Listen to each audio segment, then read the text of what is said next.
اور جب قرآنی آیات کو ہم دیکھیں گے، سب سے پہلے آپ پیج کھولیں گے سورہ الفاتحہ. اعوذ باللہ من الشیطان الرجیم، بسم اللہ الرحمن الرحیم، الحمد للہ رب العالمین، الرحمن الرحیم، مالک یوم الدین، ایاک نعبد و ایاک نستعین، اہدنا الصراط المستقیم، صراط الذین انعمت علیہم غیر المغضوب علیہم ولا الضالین. میں سمجھتا ہوں یہاں پر جتنے حضرات ہیں جو صلاح قائم کریں یا نہ کریں، ان کو یہ سورہ فاتحہ، پہلی سورت ہے قرآن مجید کی، سب کو یاد ہے. اب اس کے معنی ہیں اللہ کے نام کے ساتھ جو نہایت مہربان رحم کرنے والا ہے. اللہ کی تعریف ہے جو جہانوں کا پرورش کرنے والا ہے، مہربان ہے، رحم کرنے والا ہے. دین فیصلے کے دن کا مالک ہے، یعنی فیصلے کے دن کا مالک ہے، بادشاہ ہے. ہم صرف تیری ہی نوکری یا بندگی کرتے ہیں اور ہم تجھ ہی سے تعاون چاہتے ہیں. ہمیں سیدھے راستے کی ہدایت دے، ان لوگ راستہ جن پر تو نے انعام کیا، علاوہ جب ان کے اوپر غضب ہوا اور وہ گمراہ نہیں ہوئے. اب اگر ایک ایک آیت کو ہم دیکھیں، یہ تو میں نے اس کا ترجمہ کر دیا. اللہ کے نام کے ساتھ جو نہایت مہربان رحم کرنے والا ہے، یعنی انسان چاہے وہ اس کو مانے یا نہ مانے، اس کی تخلیق ایسی ہے، انسان کی کر دی ہے تو وہ رحم ہے ہم پہ، کہ اس نے ہمیں بندر نہیں بنایا. چوہا، بندر، پلانٹس، اینیملز، اتنی ساری چیزیں ہیں، وہ ہمیں نہیں بنایا. تو اللہ کے نام کے ساتھ جو نہایت مہربان ہے اور رحم کرنے والا ہے، یہ آپ سمجھے کیوں کہہ رہے ہیں آپ کہ اس نے ہم کو ایک انسان بنایا، جس کو قرآن میں تو نہیں ہے اشرف المخلوقات، بلکہ یہ ضرور ہے کہ ہم کو خلیفہ بنائے زمین پر. تو یہ ہم جب کہتے ہیں بسم اللہ الرحمن الرحیم، اللہ کے نام کے ساتھ جو نہایت مہربان رحم کرنے والا ہے، اس میں ایک بات یہ اور چھپی ہوئی ہے کہ ہم اللہ کے نام کے ساتھ ہیں، ہم کسی اور آدمی کے ساتھ نہیں ہیں، کسی اور بات کے ساتھ نہیں ہیں، پولیٹیکل پارٹیز کے ساتھ نہیں ہیں، ہم لوگوں کے ساتھ نہیں ہیں، اللہ کے نام کے ساتھ ہیں جو نہایت مہربان رحم کرنے والا ہے. تو آپ اپنی زندگی میں اپنا ساتھ اللہ کے نام کے ساتھ جوڑیں.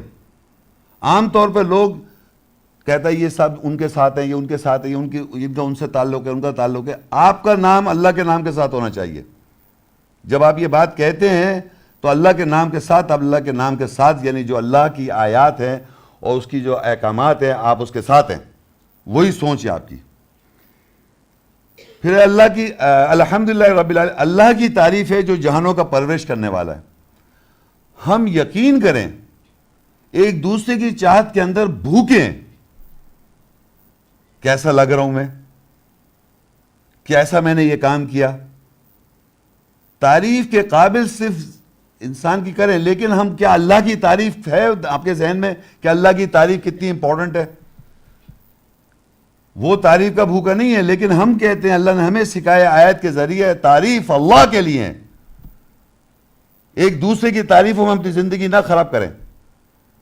اور اگر آپ دن رات چھوٹی چھوٹی باتوں سے لے کے بڑی سے بڑی باتوں کی ہم تعریف کرتے ہیں، تو اللہ کو کب تک، کتنی دفعہ آپ نے دن میں یا یاد کیا، کہتے تو ہیں الحمدللہ رب العالمین، تعریف اللہ کے لیے جو رب ہے، پرورش کرنے والا ہے تمام جہانوں کا. کیا ہمارے ذہن میں وہ سینس ہوتا ہے کہ ہم اللہ کی تعریف کر رہے ہیں؟ تو یہ سمجھے کہ آپ نے اللہ کو نیچے رکھا ہے. پڑھ ضرور ہے الحمدللہ رب العالمین، لیکن وہ حیثیت، اس کی حیثیت دے رہے ہیں، حیثیت اس کی بولتے وقت، ان جملوں کو بولتے وقت اس کو محسوس کر رہے ہیں کہ ہم اللہ کی تعریف ہے. تو اب وہ نعتوں کا سلسلہ ہے، کیا ہم ان کی حمد باری شعر و شاعری میں کر رہے ہیں؟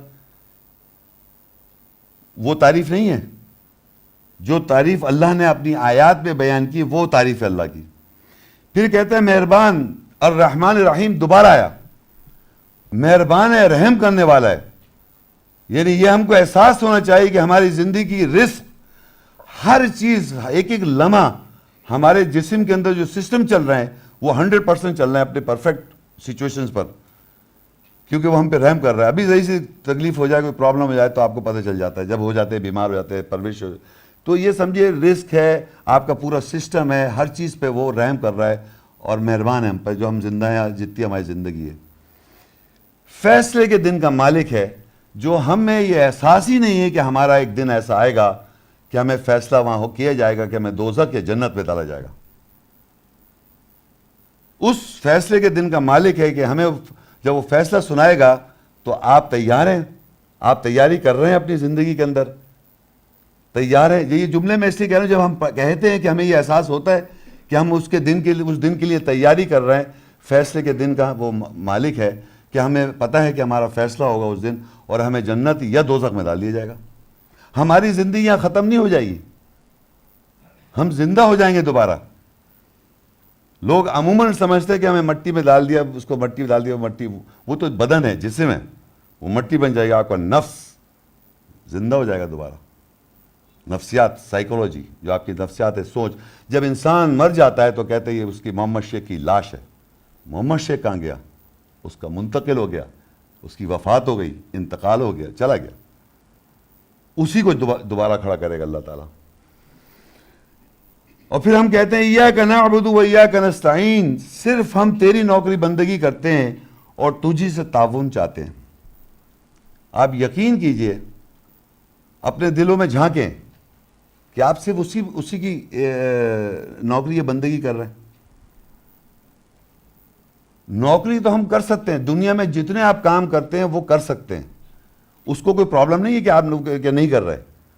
مگر یاد رکھیں جو اللہ کے احکامات ہیں, جو اللہ کی محکم آیات ہیں, اس میں وضاحت کی ہوئی اللہ تعالیٰ نے کہ ان احکامات کے ذریعے اپنی زندگیوں کو آپ گورن کریں, یعنی آپ ان کی زندگیوں سے اپنی زندگی کو صحیح کریں. اور وہ بندگی ہے,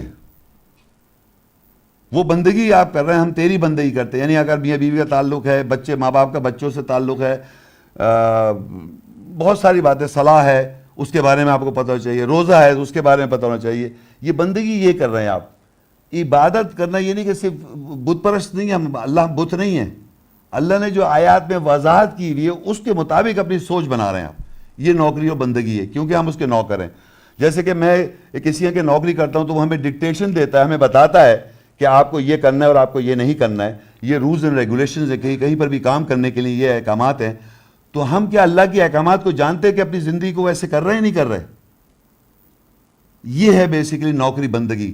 ہمیں معلوم ہوگا تو بندگی کریں گے نا, جب معلوم ہی نہیں تو کیا بندگی کریں گے آپ؟ نوکری کیا کر رہے ہیں آپ؟ کچھ بھی نہیں. بہت ضرور ہے ایاک نعبد و ایاک نستعین. اور پھر یہ کہ نستعین تعاون چاہتے ہیں, کوآپریشن. ہم اس سے تعاون چاہتے ہیں کہ ہم کمزور ہیں, ہمیں اللہ تیرا تعاون چاہیے. اب آیا ٹاپک اہدنا الصراط المستقیم, ہمیں ہدایت دے سیدھے راستے کی. یہ اہدی جو ہے نا, اہدی ہدایت, اہدنا الصراط المستقیم, ہمیں ہدایت دے سیدھے راستے کی. اور یقین کر لیں پوری زندگی, جس دن سے ہم نے اللہ کی آیات کی وضاحت ہونے کے بعد اور جب بھی ہم زندگی گزار رہے ہیں اللہ کی آیت کے اوپر تا قیامت, یعنی جب تک ہم زندہ ہیں, ہم یہی کہتے رہیں گے اہدنا الصراط المستقیم, ہمیں ہدایت دے سیدھے راستے کی, ہمیں ہدایت دے سیدھے راستے کی, ہمیں ہدایت دے سیدھے راستے کی. کیونکہ ہم زندگی بھر سیدھے راستے پر ہو نہیں سکتے, کیونکہ اتنے احکامات ہیں, اتنی باتیں ہیں اللہ تعالیٰ کی آیات میں. آپ یہ مت سمجھے کہ میں ہدایت یافتہ ہو گیا. جس دن آپ فیصلے والے دن جب آپ کو جنت میں ڈالا جائے گا, جائیں گے آپ, اس دن آپ کو پتہ چلے گا آپ ہدایت پر تھے. ایگزام تو ہو رہا ہے ابھی آپ کا. ہدایت دے ہمیں سیدھے راستے, یعنی کہ انسان کبھی بھی 100% ہدایت پہ نہیں آ سکتا. اس کا جو بیلنس ہے, اس کا ترازو, وہ اعمال اچھے اور بروں کو تولا جائے گا. تو وہ تول میں آپ کو جیتنا ہے کہ اچھائی یا نیکیاں جو زیادہ ہوں اور بدیاں کم ہوں. اور اللہ تعالیٰ نے ایک آیت میں فرمایا, اس میں اپنی طرف سے بتا رہا ہوں, قرآن میں ایک آیت ہے, اس میں کہا کہ ایک نیکی کی کرو گے تو 10 نیکی کا ثواب دے گا وہ, اس کا جزا. اور ایک برائی کرو گے تو ایک برائی کا ایک ہی ہوگا. اتنا ہم پہ مہربان ہے, وہ رحم کرنے والا ہے کہ ایک اچھائی کی طرف تم کام کرو گے تو میں 10 سے ملٹیپلائی کر دوں گا میں. تو ہمیں ہدایت دے سیدھے راستے کی، یہ ٹاپک ہے ہمارا. اب راستہ کن لوگوں کا؟ صراط الذین انعمت علیہم غیر المغضوب علیہم ولا الضالین. عام طور پہ اس کا ترجمہ لوگ کرتے ہیں 3 کیٹیگریز. آپ لوگوں نے سنا ہے، جو لوگ ترجمہ سمجھتے ہیں وہ سمجھتے ہیں راستہ ان پہ جن کا تیرا انعام ہوا، علاوہ جب غضب ہوا ان پر وہ گمراہ نہیں ہوئے. اب میں دوبارہ پڑھتا ہوں، غور سے سنیے. ہمیں راستہ چاہیے ان لوگوں کا جن پہ تیرا انعام ہوا، ایک، اور جب غضب ہوا ان پر وہ گمراہ نہیں ہوئے. سمجھ آئی؟ یہ ایک ہی لوگ ہیں. انہوں نے کر دیا راستہ انعام یافتہ لوگ تو ہم مسلمان ہیں، اور وہ عیسائی لوگ جو ہیں وہ غضب والے ہیں، اور پتہ نہیں کون سے والے کون سے. ایسا نہیں ہے. راستہ ان کا جن پہ تیرا انعام ہوا، علاوہ جب غضب ہوا ان پر، غضب ہوئے وہ، تو وہ گمراہ نہیں تھے. یعنی ہم زندگی میں غصے میں یا ہماری زندگی میں جب غصے میں آ جاتا ہے آدمی یا ہم پہ غضب ہو جائے تو انسان زندگی میں راہ سے ہٹ جاتا ہے، گمراہ ہو جاتا ہے. تو آپ دیکھیے قرآن مجید میں نے ریفرنسز لکھے ہوئے. موسیٰ السلام غضب میں آئے، سورہ اعراف 7 اس کی 150 اور 154 میں لکھا ہے غضب میں آئے لیکن وہ گمراہ نہیں ہوئے، پیغمبر تھے اللہ کے وہ. پھر سورہ یونس کا سنا ہوگا، غضب میں آئے، غصے میں آئے، سورہ انبیاء 21:87 وہ گمراہ نہیں ہوئے. پھر لکھا ہے سورہ الشورى 42 کی 37 میں ایمان والے جب غضب غصے میں آتے ہیں تو بخش دیتے ہیں اور گمراہ نہیں ہوتے. تو اس کے معنی قرآن مجید میں ہم یہ سمجھ لیں کہ یہ جو راستہ کن لوگوں کا چاہیے ہمیں، راستہ ان لوگوں کا جن پہ تیرا انعام ہوا، اور جب غضب ہوئے وہ غضب ہوا ان پر تو وہ گمراہ نہیں ہوئے. تو ہمارے معاشرے میں جانتا ہوں لوگوں کو، میری بہت کافی عرصے سے ملاقات ڈسکشنز ہوتی ہیں، وہ جو لوگ ہیں وہ اتنے مایوس ہیں، ریپڈ اپ ان گریف، اتنے زیادہ کہ وہ اللہ کے خلاف کھڑے ہوئے ہیں، جو ابلیس ہے. ان کو اپنی زندگی میں لگتا ہے ہمارے ساتھ بہت زیادتیاں ہوئی ہیں، ہمارے ساتھ بہت ناانصافیاں ہوئی ہیں، ہم پہ بہت، تو اتنا زیادہ انہیں غصہ ہے اپنے اوپر، اپنی زندگی پر، کہ وہ راہ سے ہٹے ہوئے ہیں، گمراہ ہیں. تو انعام ہونے کے بعد آپ کے پاس غصہ بھی آئے گا لیکن آپ گمراہ نہیں ہوں گے. موسیٰ السلام کو غصہ ہے تو انہوں نے الواح نیچے رکھ دیے تھے، اور جب ان کا غصہ ٹھنڈا تو انہوں نے واپس الواح اٹھا لیے. تو اگر آپ کو کبھی زندگی میں ایسا سچویشن میں آ جائیں تو ہٹنے کا مطلب نہیں راہ سے نہیں ہٹیں گے آپ، تھوڑا سا ایکسپریس، اللہ کہہ رہا ہے غصے کو پی جاؤ. تو یہ زندگی میں یاد رکھیں، انسان کی ٹیسٹ اینڈ ٹرائلز یعنی انسان کی آزمائش ایسی ہوتی ہیں کہ انسان گمراہ ہو جاتا ہے.